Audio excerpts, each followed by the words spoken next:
छोटी बहन बनी जेठानी।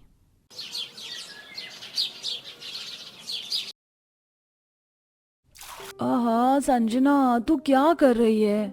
क्या बोला आपने? संजना नहीं जेठानी जी कहिए मुझे, समझिए आप। दोबारा मेरा नाम लिया ना तो माँ जी से कह दूंगी। और ये कौन सा सोने का टाइम है?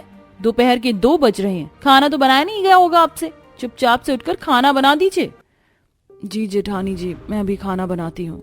निशा चुपचाप बिना कोई सवाल किए रसोई में खाना बनाने के लिए पहुंच जाती है और फटाफट से खाना बनाकर डाइनिंग टेबल पर लगा देती है, जिससे सास बहू मिलकर खाते हैं। खाना तो अच्छा बना लेती है छोटी बहू तू। रात को खाने में बढ़िया सा खाना और बना लेना। बहुत हो गया गोभी, आलू, गाजर, आलू, भिंडी ये सब खाते हुए। मुझे कुछ अच्छा सा खाना है। जी माँ जी। जी माँ जी क्या, साथ में रायता और कुछ मीठा भी बना लेना। वैसे बहुत दिन हो गए रसमलाई नहीं खाई। क्यों माँ जी? हाँ बिल्कुल बहू, रसमलाई बना लेना। और बड़ी बहू तू मेरे साथ शॉपिंग करने मार्केट चलना शाम को। जी माँ जी। माँ जी मैं भी चलूं? मुझे भी बाजार से कुछ सामान लेना था। नहीं, तू अगर शाम को हमारे साथ मार्केट जाएगी तो रात का खाना कौन तैयार करेगा? तू चुपचाप से यहीं रह। ठीक है माँ जी। और शाम होने पर दोनों सास बहू बाहर शॉपिंग करने चली जाती हैं। वहीं बेचारी निशा खाना बनाकर घर के बाकी काम करती है, कपड़े धोती है, उन्हें सुखाती है। हे भगवान, मैं तो थक चुकी हूँ। माँ जी से कहा था कि ये कपड़े कल धुल लूंगी, लेकिन नहीं, माँ जी को अभी ही धुलवाने थे। और संजना तो जब से शादी करके यहाँ पर आई है तब से इतनी बदल गई है कि ऐसा लगता है मैं उसे कभी जानती ही नहीं थी। कुछ कह भी नहीं सकती, जेठानी जो है। ऐसे ही समय गुजरता है। जब सास बहू का मन किया करता था वह निशा पर दबाव डालकर उससे घर का ढेर सारा काम करवाते थे। बेचारी को अपने खाने के लिए भी वक्त नहीं मिलता था और जेठानी तो अलग ही तरह का रौब झाड़ती थी, जिससे निशा की अक्सर आंखें आंसुओं में भीग जाती थी। एक दिन निशा संजना की साड़ी प्रेस कर रही थी, तभी वह काम से बुलाती है और संजना की साड़ी जल जाती है। हे भगवान, ये क्या हो गया? अब संजना ने, मेरा मतलब जेठानी ने देख लिया तो? वो तो मैंने देख ही लिया है निशा। तुमने ये क्या किया? तुम्हें घर का कोई भी काम ठीक से करना नहीं आता है क्या? कितनी बार समझाऊं मैं तुम्हें? मेरी बहुत एक्सपेंसिव साड़ी थी जिसे तुमने जला डाला। अब इसे ठीक कैसे करोगी तुम? सॉरी जेठानी जी, मुझे माफ कर दीजिए। क्या माफी दूं मैं तुम्हें इसकी? तुम्हें माफ करने से मेरी साड़ी तो ठीक नहीं हो जाएगी ना। मैं अभी माँ जी को बुलाती हूँ, तुम्हारी अकल तभी ठिकाने आएगी।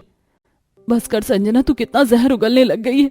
तू भूल कैसे गई कि तेरा मेरा क्या रिश्ता है? जब से यहाँ आई है बहुत बदल गई है। शायद ये प्रेस वाला किस्सा तुझे याद नहीं है, मैं दोहरा देती हूँ। माँ, मुझे कॉलेज के लिए लेट हो रहा है, मैं जा रही हूँ। ठीक है बेटा, ये आलू का पराठा तो खाती जा, कितने मन से मैंने तेरे लिए बनाया है।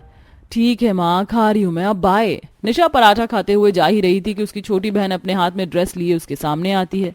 दीदी इतनी जल्दी मत जाओ ना, तुम्हें पता है ना आज मेरे कॉलेज में इवेंट है जिसमें मेरा परफॉर्म है। मुझे रेडी कर दो। और ये ड्रेस भी मेरे से प्रेस नहीं हो रही है और ये थोड़ी सी जल गई है। ये मेरी फ्रेंड की ड्रेस थी जो मैंने बोरो की थी। अब वो मुझे बहुत ज्यादा सुनाएगी। अरे बस इतनी सी बात के लिए मेरी छोटी बहन की आंखों में आंसू आ गए। दिखा ड्रेस। अरे ये ज्यादा जली नहीं है, चिंता मत कर। मैं ऐसा कुछ जुगाड़ करूंगी कि तेरी जली हुई ड्रेस ना लोगों को दिखेगी ना ही तेरी फ्रेंड को, पर तू उसको सच सच बता देना। और हाँ, ये पहले से भी ज्यादा अच्छी लगेगी। ठीक है दीदी, यू आर दी बेस्ट। अच्छा, मेरा एक प्रोजेक्ट भी बना दोगी ना? मुझे परसों सबमिट करना है, आज कर देना रात में। ठीक है बाबा, अब चल पहले तेरी ड्रेस को ठीक करूं। निशा संजना की ड्रेस पर हाथ से ऐसी कढ़ाई करती है और मोतियों की माला लगा देती है कि जला हुआ हिस्सा दिखाई नहीं देता और ड्रेस खूबसूरत लगती है। वाह दीदी, इस ड्रेस को पहनकर तो मैं बहुत ज्यादा सुंदर लग रही हूँ, पहले से भी ज्यादा। आपको तो डिजाइनर होना चाहिए था। बस अब इतनी तारीफ मत कर, खाना बनाने में एक्सपर्ट हूँ, वही बहुत है। फिर दोनों बहनें अपने अपने कॉलेज चली जाती हैं। इवेंट को संभालने के लिए संजना को पुरस्कार भी मिलता है। ऐसे ही वक्त गुजरता है। दोनों बहनों के बीच बहुत प्यार था। संजना निशा की छोटी बहन थी, जिससे निशा ने हमेशा प्रोटेक्ट किया था, उसके हर काम को किया, चाहे स्कूल हो, कॉलेज हो या फिर घर के काम हो। निशा हमेशा छोटी बहन की मदद करती थी। वही इन सब चीजों में घर वालों ने निशा को सर पर चढ़ा लिया, क्योंकि हर काम वह अच्छे से करती थी। इसी बात से संजना चिढ़ने लग गई। माँ, मैंने आपके लिए इतने प्यार से फ्रूट कस्टर्ड बनाया, लेकिन आपको ये नहीं खाना। दीदी का बनाया हुआ कैरेट केक खाना है। अरे तेरे हाथ का चख तो लिया, इतना अच्छा नहीं बना है। तेरी बहन ने बहुत अच्छा केक बनाया है, मुझे खाने दे अब। लो माँ, खाओ ना, ये पूरा मैंने आपके लिए ही तो बनाया है। बस बहुत हो गया दीदी, तुम हमेशा बाजी मार जाती हो। मेरा कुछ करना ना करना बराबर ही है। देखना एक दिन ऐसा आएगा जब मैं भी तुम्हें नचा दूंगी। और फिर संजना को अपने जॉब लाइन में निखिल से प्यार हो गया, जो कि घर का बड़ा बेटा था। संजना को जब भी बाहर घूमना होता था वह अपनी बड़ी बहन को ले जाती थी, जहां घर का बड़ा भाई भी अपने छोटे भाई अर्जुन को साथ ले आता। इसी बीच बड़ी बहन छोटे भाई से प्यार करने लगती है और जब घर वालों को पता चलता है तो वो प्यार से बच्चों की खुशी के लिए मान जाते हैं, जिससे दोनों बहनों की शादी एक ही घर में हो जाती है और छोटी बहन जेठानी बन जाती है। इसी बात का फायदा उठाकर संजना निशा पर हमेशा बरसती रहती थी। याद आई तुझे प्रेस वाली बात? मैंने हमेशा तेरा भला चाहा, अपने काम को रोककर तेरा साथ दिया, दिन रात तेरे स्कूल कॉलेज का काम बैठ कर किया है। मुझे समझ नहीं आता तेरा ससुराल में आकर रवैया इतना बदल क्यों गया है, वो भी जेठानी बनकर। हाँ तो क्या करूं, जब मैं छोटी बहन थी आप बड़ी थी, हर बड़ी बहन का फर्ज होता है ये सब करना, तो इन सब का एहसान लोगी क्या? मुझे तो लगता है कि मेरी जेठानी बनने से आपको बहुत चिढ़ हो रही है। नहीं संजना, तू गलत फहमी में है, मुझे तुझसे कोई चिढ़ नहीं है। मैं तो अपनी उस बहन को ढूंढ रही हूँ जो मेरे साथ नोकझोंक किया करती थी। आपकी ऐसी बातों से मैं पिघलने वाली नहीं। इस घर में मेरा जो ओहदा है उसका मान तो आपको रखना ही पड़ेगा। हाँ मैं तुझे जेठानी कहूंगी, मैं कहाँ इनकार कर रही हूँ। ओ देवरानी बहुरिया, मेरी बड़ी बहू को ब्लैकमेल मत कर। होगी अपने मायके में तू इसकी बड़ी बहन, लेकिन ये इस ससुराल में छोटी बहन होकर भी तेरी जेठानी है, तो उसकी बात माना कर, समझी? अब खड़ी क्या है, जा हम दोनों के लिए चाय लेकर आ। जी माँ जी। देवरानी आंखों में आंसू लिए रसोई में जाकर चाय बनाकर अपनी जेठानी और सास को देती है। कहा था ना एक दिन ऐसा आएगा जब मैं बड़ी बहन आपको अपने इशारों पर नचा दूंगी, वही हो रहा है। आपको भी प्यार करके यहीं आना था तो भुगत लीजिए। चाय में अदरक बराबर तो डाली है ना? हाँ जेठानी जी। गुड। कुछ देर बाद संजना अपनी बड़ी बहन को तंग करने के लिए सीढ़ियों पर तेल डालती है।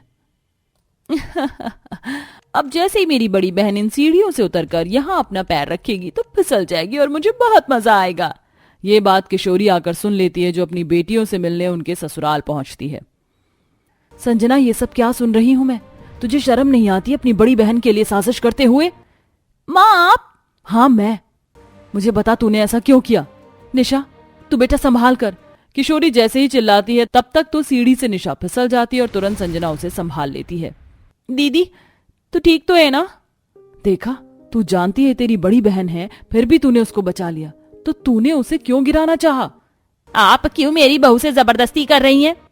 ओह हाँ मुझे उनकी फिक्र है और ये मेरी बड़ी बहन है, लेकिन एक तरफ मैं उनसे उतनी ही चिढ़ती भी हूँ। याद है आपको वो मेरी कस्टर्ड वाली बात, जब आपने दोनों बहनों में से इन्हें चुना? हमेशा आपने मेरी बड़ी बहन का साथ दिया है, कभी मुझे नहीं समझा, इसलिए जब मुझे मौका मिला जेठानी बनकर इन पर हुक्म चलाने का तो बस ससुराल में मैंने वैसा ही किया।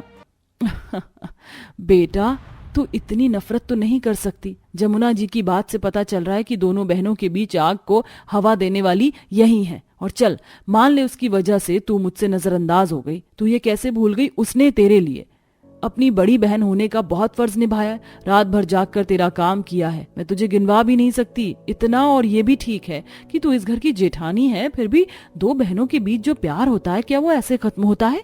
अरे बाकियों के घर में जो देवरानी और जेठानी होती है ना, वो भी अब बहन बनकर रहती है, और तुम यहाँ देवरानी जेठानी होकर भी ना बहन हो ना कोई और रिश्ता। तूने तो किसी चीज की मर्यादा ही नहीं रखी संजना। लेकिन मैं दिल से कहती हूँ, एक बार भी तेरी बहन ने यहाँ उफ नहीं किया होगा देवरानी बनकर काम करने में। मेरी बात को दिल से सोच कर देख। कोई बात नहीं, जाने दीजिए माँ। नहीं बेटा। खड़े खड़े संजना अपनी बहन की सारी बातों को याद करती है। शादी से पहले के वक्त उसके जहन में आते हैं जब निशा ने उसका बहुत साथ दिया था। इन सब बातों के बाद उसे अपनी गलती का पछतावा होता है और अपनी बहन को सीधा गले लगा कर कहती है, दीदी दीदी मुझसे बहुत बड़ी गलती हो गई, मुझे माफ कर दीजिए। मैंने 2-4 बातों को दिल से लगा लिया और ससुराल में आपके साथ बहुत गलत किया है। दीदी अच्छा हुआ माँ आपने आकर मेरी आंखें खोल दी, वरना जिंदगी भर मैं अपनी बहन के साथ ऐसे ही रहती। दीदी अब हम प्यार से पहले की तरह रहेंगे और मिलकर काम करेंगे। हाँ मेरी बहन। इस तरह दोनों बहनों के बीच सुलह हो जाती है। किशोरी उनकी बलाएं लेती है, साथ में सास को भी अकल ठिकाने आ जाती है और सब प्यार से हंसी खुशी मिलकर रहने लगते हैं। वेल दोस्तों, ये तो थी देवरानी जेठानी वाली बहनों की कहानी। आपकी अपनी बहनों के साथ आपका कैसा बॉन्ड है, कमेंट करके जवाब जरूर दें।